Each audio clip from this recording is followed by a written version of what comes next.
And we continue with it, where Rand Water reported as well that last week it's made progress in enhancing water supply. However, during the same week, the city of Tshwane advised residents that reservoirs were facing strain.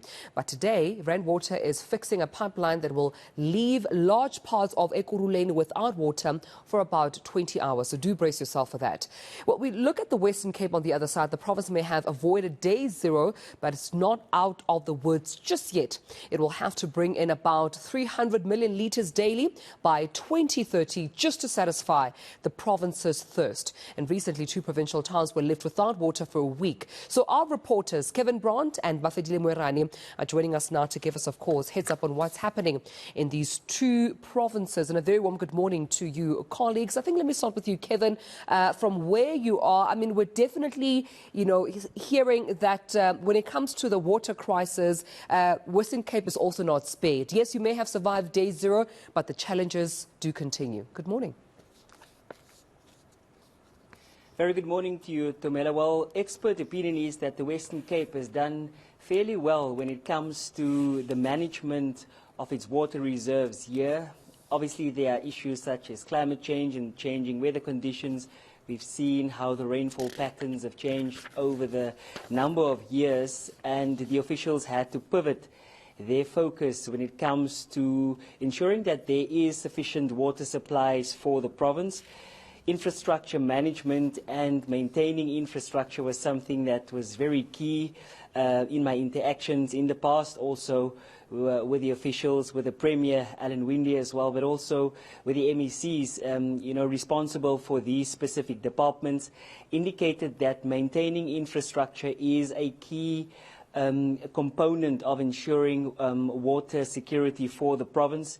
As you've mentioned there, the city of Cape Town as well as the province, the day zero scenario that we faced here in 2017, 2018, and how plans were put in place to, if that day comes when the taps, were turned off completely. So a lot of planning goes into ensuring that the province remains water secure.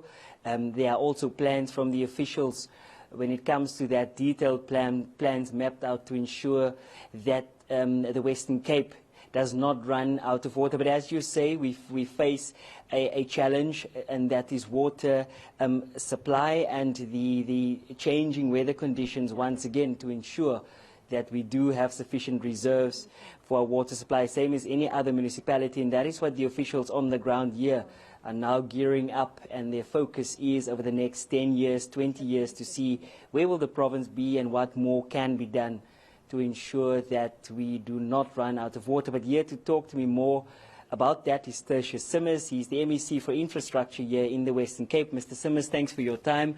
Can you just highlight in terms of the plans that the Western Cape has in place to ensure that the province has sufficient water reserves, and coupling with that is obviously that the infrastructure needed to make that happen is also maintained? No, indeed, thank you.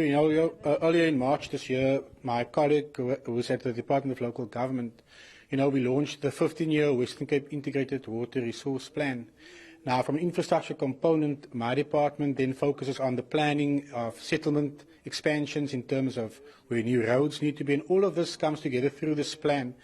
And the technicalities of this plan is that it actually assesses and monitors at any given time all dams and water systems within each municipality. Thus, it's a live system which ultimately assists my department from a planning perspective. It focuses on where you need technical interventions, but also where you need, in terms of implementation readiness, but also implementation assistance.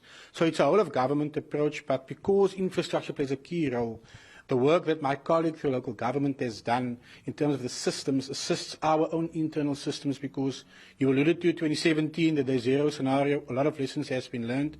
And my department, together with local government, played a massive role in 2017, but also unpacking the lessons that we have learned. Hence, my department's full support for the 15-year plan in terms of water resilience and water surety into the future, which was launched by my colleague in March this year. Agriculture forms a very key component of the province's economy, and I spoke to you last week there in the Cedarburg region at the Clanwilliam Dam upgrade and expansion there. How important is that project for that region in particular when you look to the agriculture sector within that Matsikama Cedarburg region? No, indeed, the Clanwilliam Dam project, and we're happy it's now, back on track, so to speak. It will unlock in terms of agricultural value, the production value in terms of land. It will unlock a further estimated 5,800 hectares just for that component of the West Coast District. That will create in 10 years' time, it's estimated by the Department of Agriculture, the last time I had a chat with my colleague, almost 10,000 job opportunities or 70,000 job opportunities over a 10-year cycle. So the value of proper investment in expanding the water infrastructure for them means a lot. But remember, they also have small-scale farmers. There's secondary industries which gets created through the investment of one specific infrastructure investment. In this case, it's the lifting of a dam wall by 13 meters, almost thricing the water capacity. But there's also water channels which will now need to be focused on, which came out through our visit at Clanwilliam Dam. And once again, by my department, together with the Department of Local Government, have been playing a facilitative role, but also engaging the National Department of Water and Sanitation, given the downstream effect, positive effect that one can have once we start focusing on the channel upgrading into the future as well. Just on a scale of between 1 and 10, how important is infrastructure maintenance for the province? You spoke to me there at the dam about a hydroelectric component that's also attached to the dam that will be moved and later on then brought online as well. And I believe that piece of machinery was installed in the 70s or 80s.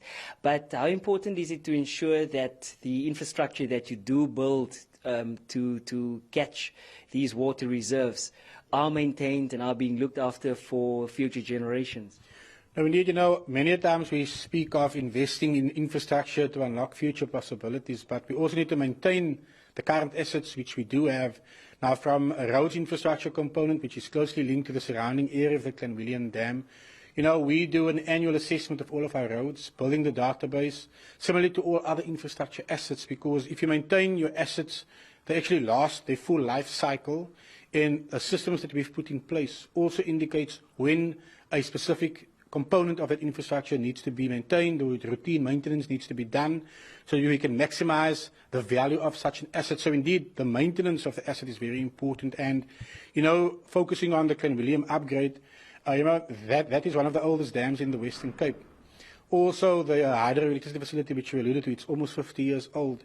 And part of the problem is that the need to actually upgrade that facility in terms of the Clanwilliam Dam has been for more than a decade in discussion, because general maintenance and programmatical maintenance was never done properly or effectively from the National Department of Water and Sanitation. So all the lessons that we have learned as a provincial government through the various provincial departments, being local government and infrastructure, focuses on maintenance, routine maintenance, programmatic planning, but sharing that knowledge with our national counterparts, because assets within our province, irrespective of which sphere of government is the implementing agent here, it must benefit the citizens of the Western Cape for its full life cycle value. And that can only be guaranteed with routine and maintenance, but also having a programmatic maintenance plan, obviously, which needs to be budgeted for from the National Fiscus as well. Thank you for giving us that point of view of the Western Cape, sir. Tumelo, that was MEC Tertius Simmers, Infrastructure MEC here in the Western Cape, talking to me about plans in the province to ensure water security for the region, also talking to the agriculture sector and the importance of ensuring that water reserves and infrastructure there is being maintained. We've obviously seen what a lack of maintenance does, is in particular when it comes to the country's energy sector and where that has brought us now. But to ensure that a similar scenario doesn't unfold when it comes to water, there are plans in place here from the Western Cape to ensure that residents here are being provided with clean and usable and safe water. Absolutely, and that's all that residents want, right, Kevin? They want access to clean water, quality water that would not put their health on the line. And I suppose even for the different sectors you've mentioned, energy, agriculture, equally too wanting the assistance of government in this regard.